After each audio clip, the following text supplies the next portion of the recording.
सब सुख लाए तुम्हारी सरना,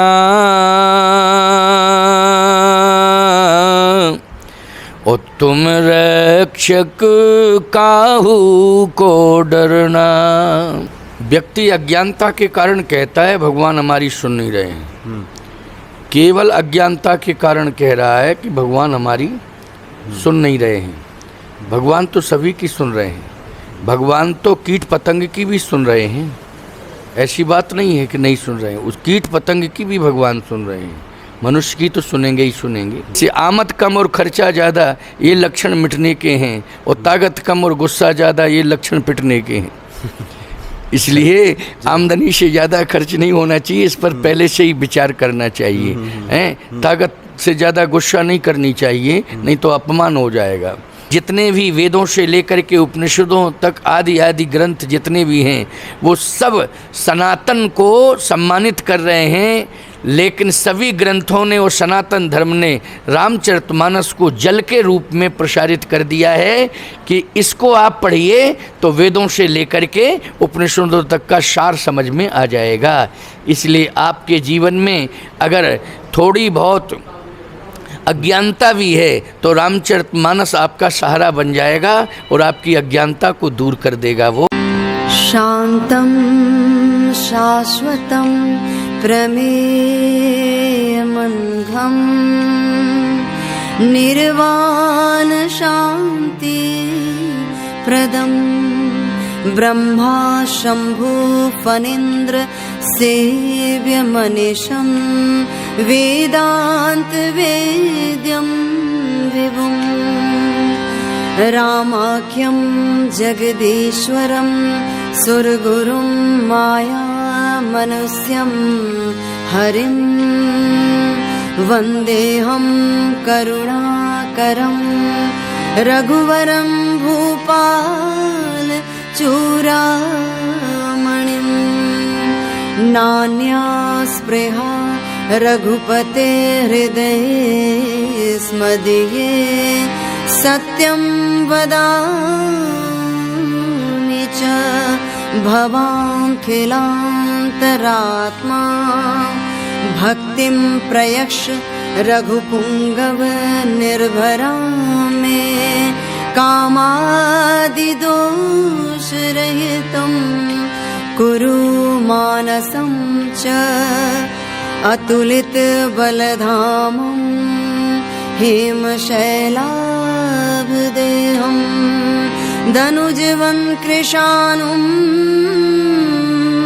ज्ञानिनामग्रगण्यं सकलगुणनिधानं वानराणामधीशं रघुपतिप्रियभक्तं वातजातं नमामि। जय सिया राम बोलो जय सिया राम। जामवंत के वचन सुहाए सुनि हनुमंत हृदय अति भाए तब लगी मोहि पर केहूँ तुम भाई सही दुख कंद मूल फल खाई। जय सिया राम। जय श्री राम। सब सुख लहे तुम्हारी सरना, तुम रक्षक काहू को डरना। हनुमान जी प्रसन्न हो जाएं तो भक्तों के जीवन में सब अनुकूल हो जाता है, सब संभव हो जाता है। इस वक्त हमारे सामने पूज्य बाबा जी उपस्थित हैं। आप श्री अनंत विभूषित कामतगिरी पीठाधीश्वर जगत गुरु रामास्वरूप आचार्य जी महाराज हैं। स्वागत है आपको बाबा जी। जय सिया राम। जय श्री राम। पिछली बार बाबा जी से बातें हुई थी, भक्तों ने आपकी वाणी को सुना था चैनल के माध्यम से। काफ़ी जिज्ञासाएं आई थी कि संतों के आध्यात्मिक यात्रा पे भी कुछ बातें होनी चाहिए, लेकिन सबसे पहले हनुमान जी को लेकर एक जिज्ञासा आती है कि गोस्वामी जी ने लिखा है कि तुम्हारे भजन राम को पावे, जन्म जन्म के दुख बिसरावे। क्या हनुमान जी के शरणागत होने के बाद ये जो प्रारब्ध है वो भी मिट जाता है, वो भी कट जाता है, या फिर प्रारब्ध भोगना ही पड़ता है? ऐसा है, हनुमान जी अमर देवता हैं, और हर युग में उनकी अमरता का प्रमाण है। जी। तो जितनी रिद्धियाँ सिद्धियाँ परम शक्तियाँ थीं वो श्री जानकी मैया ने और प्रभु राम ने हनुमान जी को दे दी। तो हनुमान जी महाराज को अधिकार, विशेषाधिकार है उनका, वो चाहें तो प्रारब्ध को भी परिवर्तित कर सकते हैं, उनको विशेषाधिकार प्राप्त हुआ है। अच्छा,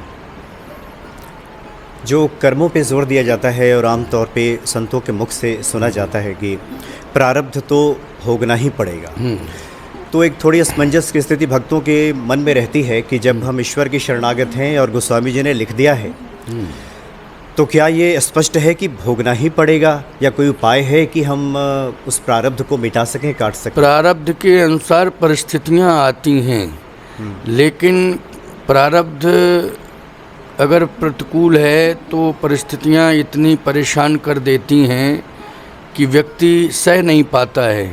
लेकिन हनुमान जी की शरण में यदि कोई जीव रहता है तो चाहे जितनी प्रारब्ध की प्रबलता क्यों ना हो प्रतिकूलता की, लेकिन भले ही वो चैलेंज देगा, प्रारब्ध आएगा और उसे स्वीकार करना पड़ेगा, लेकिन हनुमान जी सहने की क्षमता दे देते हैं, इसलिए उसे वो प्रतिकूल प्रारब्ध असहनीय सहनीय हो जाता है। इतनी विशेषता हनुमान जी की। ये जन्म जन्म के दुख बिसरावे का क्या तात्पर्य है बाबा जी? व्यक्ति 84 लाख योनियों में भटकता रहता है, तो 84 लाख संख्या ही बहुत होती है।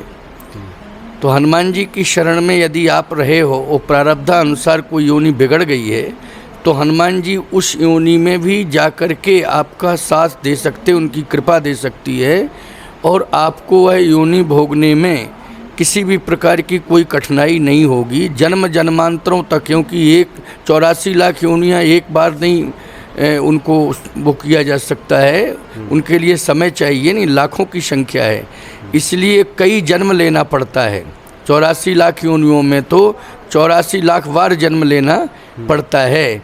तो जब 84 लाख बार जन्म लेना पड़ता है तो हनुमान जी से यदि आप जुड़े रहेंगे तो आपको किसी भी योनि में कई जन्म भी लेना पड़े और प्रारब्ध के अनुसार वो चैलेंज करता है प्रारब्ध कर्मों के कारण, लेकिन हनुमान जी की कृपा कवच बन करके रक्षा करती रहती है और सहने की क्षमता जीव में आ जाती है। जी बाबा जी, चूँकि हमने सुना है संतों के मुख से ही कि कई जन्मों का पुण्य जब अर्जित होता है तो व्यक्ति कथा करता है या ईश्वर का गुणगान करता है।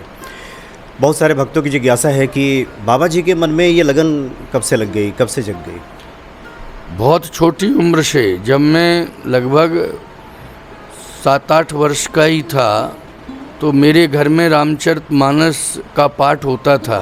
अच्छा। और सायंकालीन बेला में लगभग गांव मोहल्ला के कम से कम 50 व्यक्ति आते थे और सामूहिक रूप से रामचरितमानस का गायन होता था, उस पर चर्चाएं होती थीं, अर्थ निकाले जाते थे, भावमयी चर्चाएं होती थीं, तो मैं श्रवण करता था।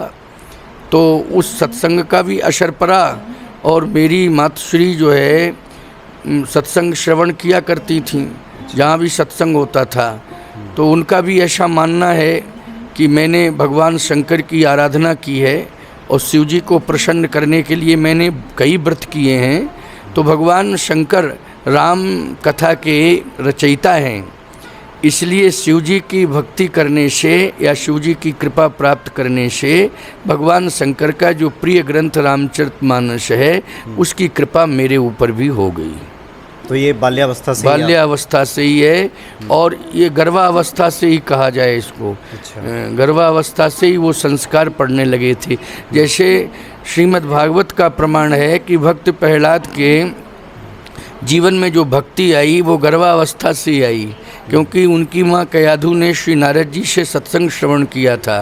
तो उस समय प्रहलाद जी उदरस्त थे, तो वो संस्कार भक्त प्रहलाद जी में पड़े, इसलिए भगत श्रोमणि भय प्रहलादु, तो गर्भ से ही संस्कार आने लगते हैं। अभिमन्यु ने चक्रव्यूह वेदने की जो कला प्राप्त की थी वो माता के गर्भ से ही प्राप्त की थी। थोड़ी सी भूल हो गई कि जब निकलने वाली कथा हो रही थी तो वो सो गई, इसलिए अभिमन्यु चक्रव्यूह से निकल नहीं पाया और उसे प्राण गंवाने पड़े। सत्संग की बड़ी महिमा है। जी जी। तो जैसे कि मैंने शुरू में चर्चा की थी कि कई जन्मों का पुण्य अर्जित होता है तो व्यक्ति ईश्वर का गुणगान करता है, क्या ये सत्य है? ये बात बिल्कुल सत्य है।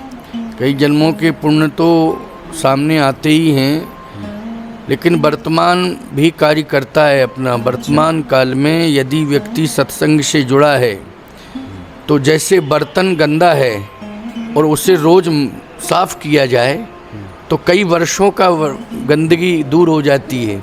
चाहे जितना गंदा बर्तन हो, लेकिन प्रतिदिन अगर उसे साफ किया जाए तो वो भी साफ हो जाता है, उसकी गंदगी दूर हो जाती।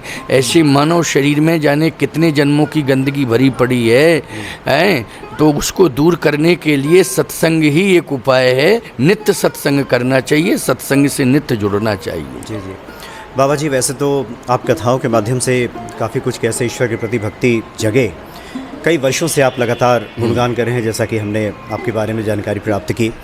लेकिन फिर भी बहुत सारे ऐसे भक्त हैं जिनकी एक जिज्ञासा होती है, मेरे सामने भी लोग लिख करके भेजते हैं कि किसी भी सिद्ध महापुरुष से पूछा जाए कि व्यक्ति की जो सांसारिक आवश्यकताएं हैं वो ज़्यादातर उसी में फंसा रह जाता है, और संतों के द्वारा व्यासपीठ से जो ईश्वर भक्ति की बातें की जाती है, कही जाती हैं, कई बार उससे वो जुड़ नहीं पाता, कनेक्ट नहीं हो पाता। तो क्या पहले सांसारिक वस्तुओं की पूर्ति आवश्यक है तभी ये यात्रा क्रम आगे बढ़ता है? व्यक्ति आवश्यकताओं की पूर्ति करे और अनावश्यकताओं से निवृत्ति रखे। ये सिद्धांत यदि उसके जीवन में आ जाए कि आवश्यकताओं की पूर्ति वो करे, अनावश्यकताओं से वो निवृत्ति रखे, तो निश्चित रूप से इसी घोर कलिकाल में उसे भगवान की भक्ति प्राप्त हो सकती है। लेकिन अनावश्यकताओं की पूर्ति में जीव लगा रहता है, इसलिए टेंशन का शिकार हो जाता है।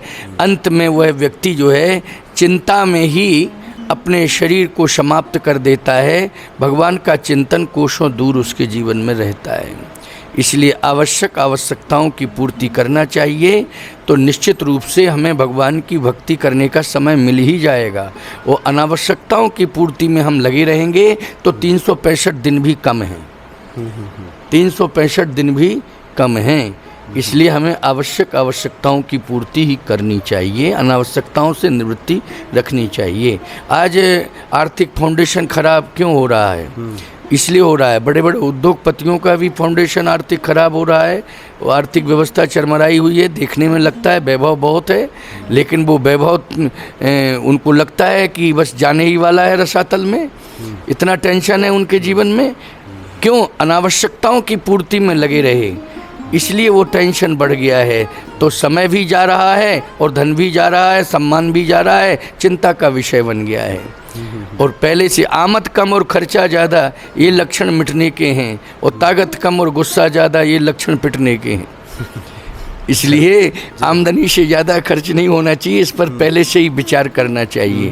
हैं, ताकत से ज़्यादा गुस्सा नहीं करनी चाहिए, नहीं तो अपमान हो जाएगा, है ना। इसलिए हम लोगों को ये चाहिए कि धन तो आएगा ही। देखो एक बात आपको बताएं, एक संपत्ति होती है सचल और एक संपत्ति होती है अचल।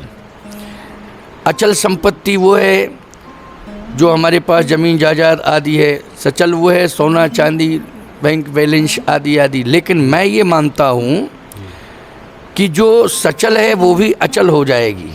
कैसे? प्रमाण है रामचरितमानस का, मैं प्रायः कथा में कहता हूँ कि यदि आपके जीवन में एक सिद्धांत आ जाए, सचल संपत्ति भी अचल हो सकती है। उसके लिए करना क्या पड़ेगा? कहे जिम सुख संपत्ति विनय बुलाए और धर्मशील पर जाए सुहाए। यदि व्यक्ति के जीवन में धर्म आ जाए और विनम्रता आ जाए तो जो अचल संपत्ति है और सचल संपत्ति, ये सचल संपत्ति भी अचल में ही परिणित हो जाएगी। वो कभी आपसे दूर नहीं जा सकती, चलायमान नहीं हो सकती है। लेकिन धर्म और शील दोनों, अब आप कहोगे महाराज इसकी अलग अलग व्याख्या क्या है, तो एक व्याख्या का बहुत अच्छा भाव मेरी समझ में आ रहा है, जिसको मैं सभी भक्तों को सुनाना चाहता हूँ, दर्शकों को सुनाना चाहता हूँ, भक्तों को सुनाना चाहता हूँ कि हम अपने साथ धर्म लेकर चलें तो हमारा पवित्र दृष्टिकोण रहेगा। जैसे कोई नारी हमसे अवस्था में बड़ी है तो मेरे साथ धर्म होगा तो मैं उसे माँ के रूप में देखूंगा, ये मेरी माँ है। धर्म कहेगा ये माँ आ गई है, तुमसे बड़ी है उम्र में, ये माँ है। कौन कहेगा ये उस समय? वो भी एकांत में, मैं भी एकांत में हूँ, तीसरा कोई है ही नहीं। बताइए, तीसरा धर्म है। और यदि धर्म दूर हो जाएगा तो अधर्म हो जाएगा उसी समय, क्योंकि दो ही तो हैं, तीसरा कोई है नहीं। लेकिन धर्म अगर तीसरा है मेरे पास तो उस समय मर्यादा मेंटेन रहेगी। वो धर्म कहेगा ये माँ है, प्रणाम करो इसे। और यदि समवयस्क है तो धर्म कहेगा ये बहन है। क्या है? बहन है। और यदि उम्र में छोटी है तो धर्म उसी समय कहेगा, भले ही एकांत क्यों ना हो, ये बेटी है। कौन कह रहा है उस समय? धर्म। उस समय धर्म कह रहा है। और जहाँ ये विचार आ जाएगा जीव के जीवन में, याद रखना, ना सुख जाएगा उसके जीवन से, ना संपत्ति जाएगी, ना सम्मान जाएगा, स्थिर रहेगा सदा। जी जी। अच्छा बाबा जी, चूँकि आमतौर पे जो सांसारिक लोग हैं, किसी महात्मा को देख करके उनके मन में ये बातें आती हैं कि जो ईश्वर की शरणागत है उसके जीवन में सब अच्छा अच्छा ही रहता है। इस सीएमए संसार में कुछ चीज़ें व्यथित भी करती हैं, मगर कौन सी चीज़ें व्यथित करती? कोई भी चीज़ें, चूँकि एक तरफ तो ये सीए राम में संसार है, संतों का भाव भी है, कुछ चीज़ें व्यथित भी करती हैं। जैसे जिस स्तर पे आप हैं, जिस जगह पे आप बैठे हुए हैं, वहाँ से कुछ चीज़ें अगर इस संसार में व्यथित करती हैं, या सब ईश्वर का किया मान करके उसको स्वीकार कर लेते हैं? नहीं, हम लोग व्यथा को भी कथा मानते हैं, क्योंकि जो भी मेरे सामने आया है वो प्रभु के द्वारा भेजा गया है। प्रारब्ध में भी प्रभु का ही आदेश जुड़ा है, कोई अलग से नहीं होता है वो। तो प्रभु के द्वारा मेरे पास आया है, उसे हम सहर्ष स्वीकार करते हैं। चाहे सुख आया हो, चाहे दुख आया हो, चाहे विपत्ति आई हो, चाहे संपत्ति आई हो, जो भी आया है वो प्रभु के द्वारा भेजा गया है, इसलिए हम सहर्ष स्वीकार करते हैं। बस भगवान की शरण में हैं तो सहने की क्षमता हमारे अंदर है। जैसे पृथ्वी, आज इतना अनाचार अत्याचार हो रहा है लेकिन सह रही है, वो रसातल में क्यों नहीं जा रही है? और एक साथ अगर क्योंकि ऐसी कोई भूमि बता दीजिए आप जहां अनाचार अत्याचार ना हो रहा हो। मुझे तो नहीं लगता है दुनिया में कोई ऐसी जगह नहीं है जहां अनाचार अत्याचार ना हो रहा हो। और रहने के लिए दुनिया को आधार तो पृथ्वी है, लेकिन पृथ्वी सह रही है कि नहीं सह रही है? बताइए, पृथ्वी सह रही है? क्यों सह रही है? क्योंकि उसे प्रभु सहनशीलता दिए हुए, इसलिए वो सह रही है। सहनशीलता कौन दिए है? प्रभु। वो प्रभु की शरण में है, इसलिए गंदगी भी आ रही है तो भी सह रही है। और यज्ञ का स्वरूप भी प्रकट हो रहा है, यज्ञ वेदिका का, तो भी वो प्रसन्न हो रही है। और जहाँ गंदगी लोग छोड़ रहे हैं वहाँ भी वो सह रही है। क्यों भाई? हर जगह सम्मान तो नहीं मिलता है, मिलता है क्या? अभी हमारे खन्ना साहब बैठे हुए हैं, इनके स्कूल में एसजी पब्लिक स्कूल है, बहुत अच्छी व्यवस्था है। वहाँ पर हजारों लोग आके कथा श्रवण कर रहे हैं। और वहाँ कथा के पहले जो भी कूड़ा कचरा पड़ा रहता है उसकी सफाई हो जाती है पहले से। तो ये पृथ्वी पर ही तो कथा हो रही है। जी जी। ये स्वच्छता और सफाई का स्वरूप स्कूल में दिखाई दे रहा है ना। क्यों? एक तो वो सरस्वती का मंदिर है, दूसरा सरस्वती जी के साथ साथ कथा के माध्यम से राम मंदिर भी बन गया। तो सरस्वती मंदिर, विद्या मंदिर, राम मंदिर, ये स्वरूप बन गया है। लेकिन कहीं ना कहीं वसुंधरा में इतना बड़ा कचरा का ढेर पड़ा होगा कि पूरा वसुंधरा वहाँ पर कचरा फेंकता होगा। क्यों भाई? फेंकता होगा कि नहीं? पूरे वसुंधरा का कचरा जो है वहाँ फेंका जाता होगा और वो पहाड़ बन गया होगा कचरे का। आखिर किस पर बना है? पृथ्वी पर ही तो बना है। जी जी। तो जहाँ सत्संग हो रहा है विद्यालय में, वहाँ पृथ्वी प्रसन्न हो रही है। और जहाँ कचरा डाला जा रहा सह रही है। वो क्यों? प्रभु की व्यवस्था है, धैर्य वो हमें दिए हैं। इसलिए एक दिन उसे विश्वास है कि ये कचरे का पहाड़ भी समाप्त हो जाएगा, इसी विश्वास के इसी साथ आशा और विश्वास पृथ्वी से। धैर्य धारण किए हुए है। बाबा जी, चूँकि कथा का समय भी आपका होगा, बस 2 सवाल और आपसे लेंगे। एक आम जिज्ञासा भक्तों की रहती है कि संत महात्माओं के सामने रखा जाए, क्योंकि जो सांसारिक लोग हैं उनके मन में कभी न कभी विचलन आ जाती है ईश्वर को लेकर के कि ईश्वर सुन नहीं रहे, हनुमान जी सुन नहीं रहे। क्या आपके स्तर पे अगर पूछा जाए, संत महात्माओं की बात करें, तो क्या ये जो स्थिति है, मानस की स्थिति क्या आती है क्या, या फिर जो संत महात्मा है वो सब ठीक रहता है? व्यक्ति अज्ञानता के कारण कहता है भगवान हमारी सुन नहीं रहे हैं, केवल अज्ञानता के कारण कह रहा है कि भगवान हमारी सुन नहीं रहे हैं। भगवान तो सभी की सुन रहे हैं, भगवान तो कीट पतंग की भी सुन रहे हैं, ऐसी बात नहीं है कि नहीं सुन रहे हैं। उस कीट पतंग की भी भगवान सुन रहे हैं, मनुष्य की तो सुनेंगे ही सुनेंगे। लेकिन मनुष्य अज्ञानता के कारण कहता है कि हमारी कोई सुन नहीं रहा है। क्यों? बहरा आदमी कहेगा कि हमें न तो किसी का शब्द सुनाई दे रहा है, और वो यही सोचेगा कि हमारी बात भी कोई नहीं सुन रहा है, क्योंकि उसे खुद दूसरे की बात सुनाई नहीं दे रही है ना। तो वो यही कहेगा कि हमें किसी की बात सुनाई नहीं दे रही है, और ये भी कहेगा कि हम बोल रहे हैं, कोई हमारी सुन नहीं रहा है। क्यों? वो सुन तो रहा है, लेकिन वो बहरा है, इसलिए वो नहीं समझ पा रहा है। व्यक्ति तो सुन रहा है तुम जो कह रहे हो, लेकिन बहरे हो, इसलिए तुम्हें वो समझ में ही नहीं आ रहा कि हमारी बात सुन रहा है। तो व्यक्ति बहरा हो गया है। किस में बहरा हुआ है व्यक्ति? क्योंकि जिन हरि कथा सुनी नहीं काना, श्रवण रंध्र अहि भवन समाना। जिन्होंने सत्संग नहीं किया है उनके कान नहीं है, सांप का घर है वो, जिसको बिल कहते हैं, बामी कहते हैं, सांप का घर है वो। जिन्होंने सत्संग कानों से नहीं सुना है, जिन हरि कथा सुनी नहीं काना, श्रवण रंध्र हरि भवन शमाना। आई मानी सर्प को कहते हैं। तो प्रमाण मिल गया ना रामायण का है। तो आप सोचिए, कान तो हैं लेकिन सांप का घर है।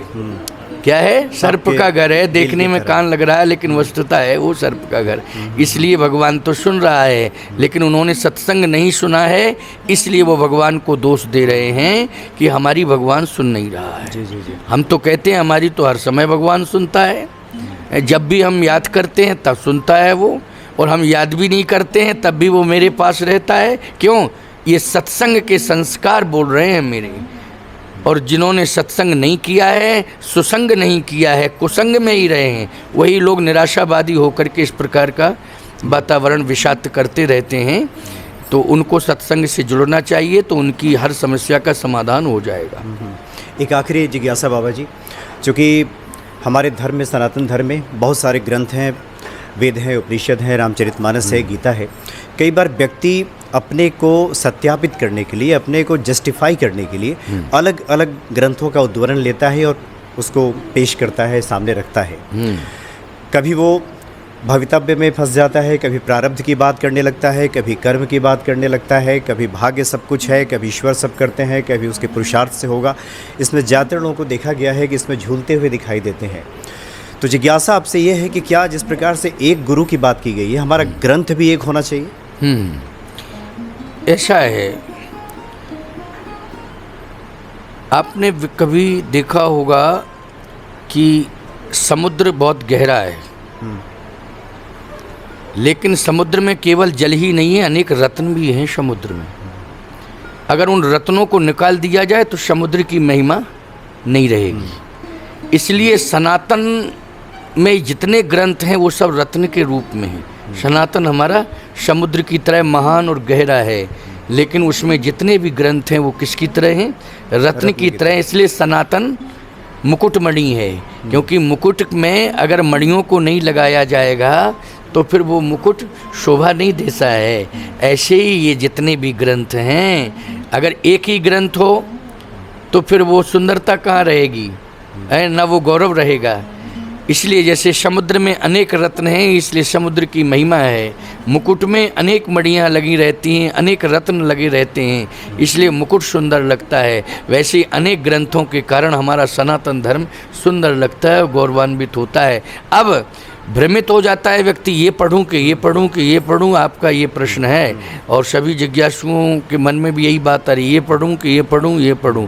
तो सभी ने, समस्त रत्नों ने समुद्र के जल को महिमा मंडित किया है।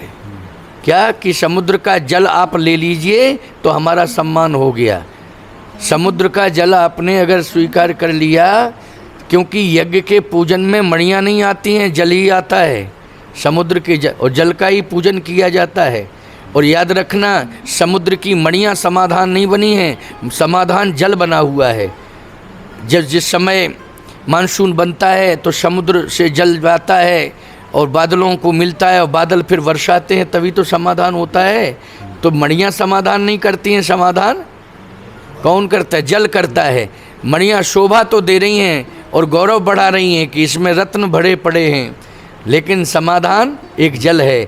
ऐसे ही जितने भी वेदों से लेकर के उपनिषदों तक आदि आदि ग्रंथ जितने भी हैं, वो सब सनातन को सम्मानित कर रहे हैं, लेकिन सभी ग्रंथों ने और सनातन धर्म ने रामचरितमानस को जल के रूप में प्रसारित कर दिया है कि इसको आप पढ़िए तो वेदों से लेकर के उपनिषदों तक का सार समझ में आ जाएगा।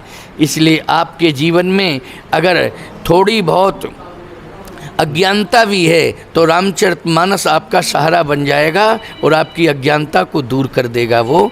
और जल की तरह है, बोलो है जल की तरह कि नहीं? जैसे जल को पीने में रोगी हो चाहे निरोगी हो, बता दीजिए कोई डॉक्टर बतावे कि जल नुकसान करता है? एक बार रस तो नुकसान करेगा, फल नुकसान करेगा, लेकिन जल क्या नुकसान कर सकता है? फल भी नुकसान करेगा और रस भी नुकसान कर सकता है, लेकिन जल नुकसान नहीं कर सकता है। ठीक इसी प्रकार से और एक बात और बताएं आपको, कभी कभी कंडीशन ऐसी आ जाती है कि फल का त्याग करना पड़ता है, कभी कभी ऐसी भी कंडीशन आ जाती है कि रस का भी त्याग करना पड़ता है। ऐसी कोई कंडीशन नहीं आती जिसमें जल का त्याग करना पड़े। इसलिए रामचरितमानस तो जल की तरह है, निर्मल जल की तरह है। चाहे जिस अवस्था व्यवस्था में आप हो, उसको आप पान करेंगे तो वो आपको तुष्टि पुष्टि संतुष्टि ही प्रदान करेगा। बाबा जी, आखिर में चूँकि हमने आपकी कथाएं सुनी है, आप जब सस्वर हनुमान जी का या प्रभु श्री राम का कोई गुणगान करते हैं तो भक्तों के हृदय में एक प्रेम उमड़ता है। हम चाहते हैं कि आखिर में कोई हनुमान जी की कोई चौपाई, कुछ श्लोक आपको ध्यान आ रहा हो तो सस्वर जरा की आपकी वाणी भक्तों के घरों में भी गूंजे। सब सुख लाए तुम्हारी सरना,